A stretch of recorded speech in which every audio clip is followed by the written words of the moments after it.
پتہ ہے ایک بچے پر پاکستانی حساب سے 20 لاکھ روپے مل رہا ہے جاپان میں.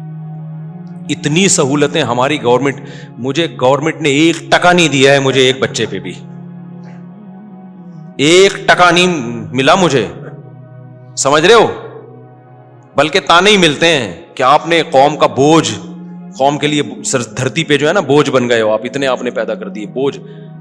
حالانکہ یہ بچے ہم گورنمنٹ سے تھوڑی پیسے لے رہے ہیں, ہم کما کے کھلا رہے ہیں. 5 روپے بلکہ ٹیکس دیتا ہوں میں, اچھا خاصا ٹیکس جاتا ہے میرا. اور جب یہ بچے بڑے ہوں گے تو جیسے میں ملک کو کھلا بھی تو رہا ہوں نا بھائی, میری جو ارننگ ہے تو ملک بھی تو فائدہ اٹھا رہا ہے نا اس سے, تو یہ بچے بھی ارننگ کریں گے انشاءاللہ. یہ بھی تو, یہ تو افراد تو ملک کو دیتے ہیں, لیتے تھوڑی ہیں. کنٹری کبھی لوگوں کو نہیں پالتا, خوب سمجھ لو, لوگ کنٹری کو پالتے ہیں. آپ جو سمجھتے ہو نا آسٹریلیا میں علاج فری ہے, یو کے میں علاج فری ہے, وہ بھائی پاگل ہو یار, تم کیسی باتیں کر رہے ہو. آدھی تنخواہیں ٹیکس میں کٹتی ہیں, فری کدھر سے ہو گیا. ہمارا علاج سستے میں ہوتا ہے, ان کا بہت مہنگا علاج ہے. 40% تنخواہ ایک آدمی کی یورپ میں کٹ رہی ہے, ناروے میں, یورپ میں, ہر جگہ.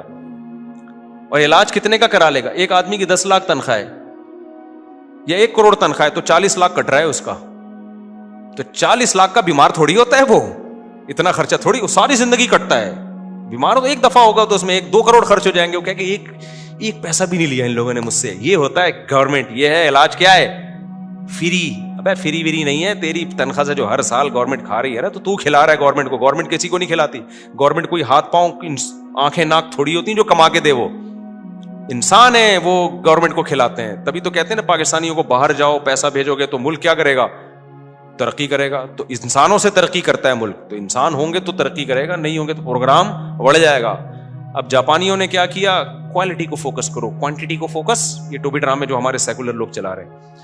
تو پھر انہوں نے بتایا کہ بھئی اولاد زیادہ نہیں ہونی چاہیے, ایکچولی خرچے پانی. تو لوگوں نے کہا کہ جب 4 بچے بوجھ ہیں تو بچے 2 ہونے چاہیے, تو کم بوجھ ہوں گے. پھر 2 پہ آئے, پھر انہوں نے کہا 2 بھی بوجھ تو ہے نا, کھلانا تو ان کو بھی پڑتا ہے, تو 1 پہ آ گئے.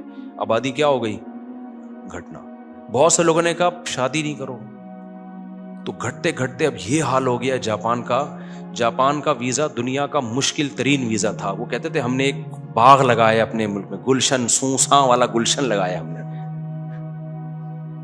سمجھ رہے ہو نا, تمیز, آداب. وہ ڈاکیا آیا, میں نے وہاں پوسٹ لے کے آیا, تو جب وہ ارشاد بھائی کو اس نے پوسٹ دیا نا, 3 دفعہ یوں کر کے جھکا ان کے سامنے. میں نے کہا بس سجدہ رہ گیا, کچھ سجدہ تلاوت کر رہا ہے سجدہ صاحب. انہوں نے کہا یہ تمیز ہے ان کے یہاں, ہمارے یہاں نہیں. صاحب ہیں گھر پہ, نہیں تو یوں پھینک کے چلا جائے گا, کبوتر کھا جائے, چڑیا کھا جائے, غائب. اول تو پہنچے گا ہی نہیں, 6 مہینے بعد ڈاک پہنچ رہی ہوتی ہے. تو اب کیا ہے کہ انہوں نے کیا کیا کہ بھئی کوالٹی کو فوکس کرو, کوانٹٹی کو فوکس نہیں کرو. لوگوں نے بولا کہ کوالٹی تو پھر 2 بچے, پھر 2 سے 1 پہ آ گئے. پھر بہت سو نے جو آ گئے تو بہت سو نے کہا ضرورت ہی نہیں ہے, کیونکہ اولاد جب گفٹ نہیں ہے, ایک ذمہ داری ہے, تو ذمہ داریاں تو جتنی کم ہوں اتنا اچھا ہے. تو انہوں نے کہا ذمہ داری لیس زندگی گزارو. اب نسل ختم.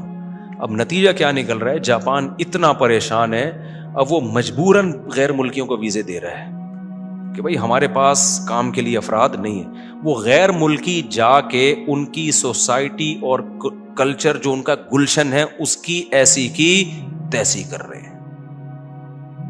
ویتنام سے لوگ جا رہے ہیں, پاکستان سے لوگ جا رہے ہیں, چائنا سے لوگ آ رہے ہیں. چائنا والے میں وہ تمیز سلیقہ تھوڑی ہے جو جاپنیز میں ہے. 6 سال انہوں نے اسکولوں میں جو محنت کی نا, اس کا بیڑا غرق ہو رہا ہے, کیونکہ وہ تھوڑی 6 سال اسکولوں میں ٹریننگ لے کے آئے ہیں.